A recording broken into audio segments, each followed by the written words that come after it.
అన్నా నాకు డౌట్. ఈ కూరగాయలలో పుచ్చులున్నాయి కదా, అవి ఏం చేస్తారు? నేను తెచ్చిన కూరగాయలలో పుచ్చులుండవక్క. నెంబర్ 1 కూరగాయలు ఇవి. ఊకో అన్నా, కూరగాయలను ఇంకా పుచ్చులుండవా? ఒకటో రెండో ఉంటాయి, అది కామన్. అది కోస్టల్ మదిలో. కిలో కూరగాయలలో ఒకటో రెండో ఉంటాయక్క. అవేం చేస్తాం, పడేస్తాం. పుచ్చిపోయినా ముదిరిపోయినా ఉంటాయి కదా అన్న, అవన్నీ కవర్లో ప్యాక్ చేయి. ఈమె ఎవరో తింగరదాని లెక్కున్నది.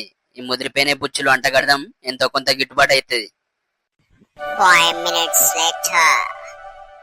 అన్ని కలిపి 3 కిలోలు అవుతానే. ఓ 100 రూపాయలు అక్క. పుచ్చులు ముదుర్లు అన్ని తీసినావా అన్న? అన్ని తీసి కవర్లు వేసినక్క. ఇప్పుడు మంచిగా ఉన్న కూరగాయలన్నీ తలవారికి అన్న. అంకుల్, బెండకాయలు ఉన్నాయా? ఉన్నాయి చిన్న. ఎంత కావాలి? ఒక అర్ధ కిలో కావాలి, మంచి అంకుల్.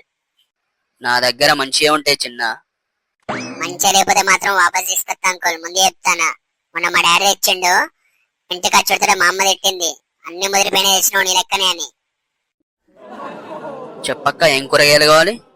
అన్ని కూరగాయలు కిలెట్లో పడతానే చెప్పన్నా. అన్ని కిలకిల అంటే మంచి గిరాయికి తగిలింది.